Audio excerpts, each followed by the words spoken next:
Hi, I'm Griffin Cataldo, and this report is coming to you from eastern Massachusetts, where the air temperature is 31 degrees. As we take a look over the city of Boston, you can see the nice black sky in the background, the buildings as well. Zakim Bridge is lit up, and I don't just got one picture, I got a few pictures for you tonight over on Boylston Street, in town, around town, in the city of Boston, on the streets and around town. Boylston Street, you can see the sky in the background there. Some Christmas lights or something. Looks like a tree's lit up or something. It's been like that for a little while. Last time we checked on that picture, which was a few weeks back, it would look like that as well. And then, of course, we've got the classic city of Boston pic with the buildings lit up nicely and the black sky in the background as well. Fantastic night in the city. 31 degrees, a little bit chilly for some people's liking. In the previous highs today, it was pretty mild out there compared to what we've been dealing with lately. 42 degrees in the city and pretty much the 40s throughout the region for today. 38 degrees on the Cape. Beautiful day here, not a beautiful day down in California, specifically Southern California, where the fires have just been raging out there, mainly because of how dry it is. And then you have these winds, Santa Ana winds, they call it, big high pressure system to the northeast of California. And the problem with that is when that happens, it filters in some winds, and it can be really strong to begin with, but it filters in these winds and they go over the mountains. They slide down the mountains, they increase, they get a little bit warmer, and they really do speed up. So over on the mountains in California, it was about 200 mile per hour wind gusts some people reported over in the mountains. And you can imagine with the fires and the wind, just a nasty situation for the people out there, just a terrible situation as well. And you can really see the devastation here. As I'm talking, you can really just see the homes and the buildings, and the really just looks disastrous what's going on out there. But unfortunately, or fortunately, but what we do here in the weather business is we try to move on from that and forecast what the next thing is going to be. So I'm basically here to tell you this is a terrible situation, but I'm here to tell you what is going to happen and what's going to do for New England, which is nothing. Sometimes the jet stream pulls in some of the smoke and brings it our way. We had that one time with the Canadian fires. Sometimes you can smell it from the California fires, but the jet streams to the south of us, and I think it's going to really remain to the south of us. If these fires continue till maybe Saturday or Sunday, there'll be a good shot of the smoke and stuff impacting the middle of the country, Texas and places like that. But as far as here, I'm not super concerned about any smoke. I think the jet stream is just going to remain far too south for the smoke to really impact us. So while it is a terrible situation out there, it won't be too terrible here as far as any smoky smells or anything like that. But what we do have is some snow on the way.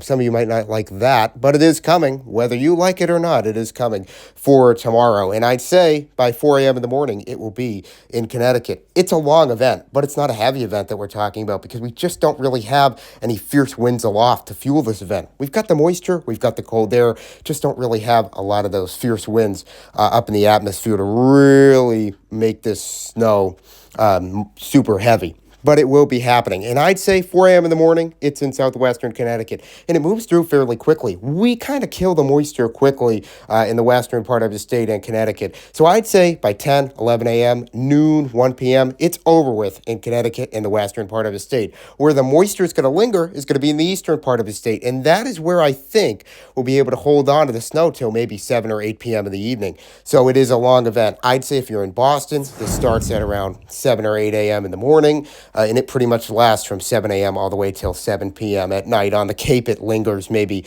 a bit longer. But that's about it. It is a pretty snowy day for tomorrow, but it's a very light intensity event. So when I show you the snowfall map in a minute, you're going to see it's nothing really impressive. As far as the timing of the event, I kind of went over this. From 4 a.m. in the morning to 1 p.m. is kind of it for the western part of the state. And then it's 7 a.m. to 7 p.m. in the city. And by 7 a.m. in the morning, by 9 p.m. at night, it'll pretty much be wrapping up on the Cape, and we'll be able to clear the clouds out as well. So as far as snow, it's maybe a coating to 2 inches. That's about it, and it's isolated. I'd say Eastern Mass has their best shot. That's the city of Boston. That's north of Boston, Lowell as well. Kind of get a chance to maybe get in on a coating to 2 inches. And that's because that'll be where the snow will be hanging around the most amount of time.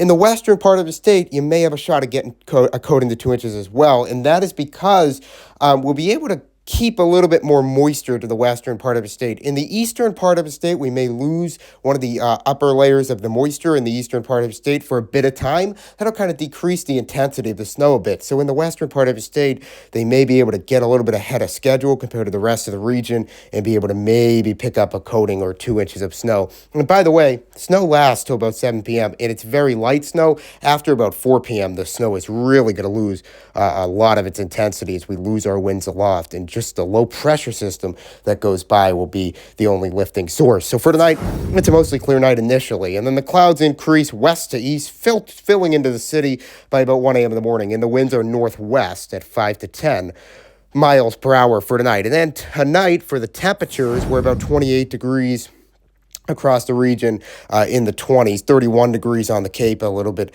warmer there. And that is because we could cool off a bit more if we kept it clearless for tonight. But because we're going to bring in these clouds, radiational cooling is almost going to stop completely and really not be able to cool us off. And because it's a light breeze coming in, it is bringing in a colder air mass, but it's just very slow to do so. And so because of that, we really can't cool off very much once we bring in those clouds. Radiational cooling and the winds, they kind of work in tandem, make a nice team for tonight. But picture one of the members of the team is getting kicked out of the boat for tonight, so to speak. The radiational cooling is going to be pretty much non-existent once those clouds filter in, and then it's just a slow cooling. You may lose a degree or two every few hours, but otherwise, that's about it. And then you finish off in the 20s for tonight.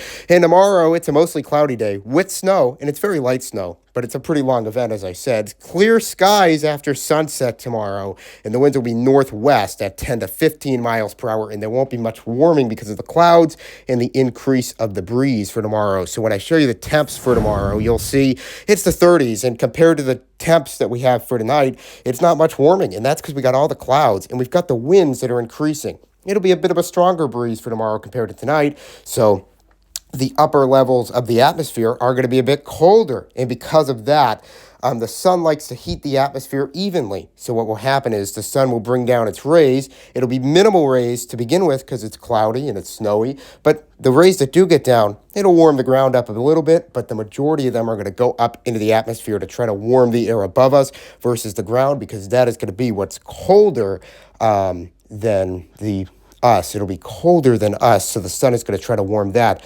versus us. So it's not much warming tomorrow. So it's kind of like we warm a few degrees every couple of hours or so. And then tomorrow night, it is chilly-ish. I think the eastern part of the state is kind of on this borderline where it could be maybe a little bit colder, a little bit warmer than this 26 degree mark. And that is because it's kind of a tough call where this moisture sets up. I'll be watching this for tomorrow very closely to see what the models do with it, because the Cape, you can see they're 32 degrees. That's because we got a breeze off the water. And it's also because we're keeping these clouds. Radiational cooling can't really get to work with all the cloud cover. So look at the west, 22, 23 degrees. Anywhere west of Boston is going to be fine. They'll be cloudless. It'll be chilly. The eastern part of the state and north of Boston, North Shore, I'll have to watch that to see if we actually clear out the clouds or if maybe we keep the clouds for an extended period of time tomorrow night. I'll be keeping my eye on that. 7-day forecast will show you with temperatures based on the eastern part of the state that it's cold, windy, and snowy for tomorrow, 33 degrees. And then we warm up a bit for Sunday.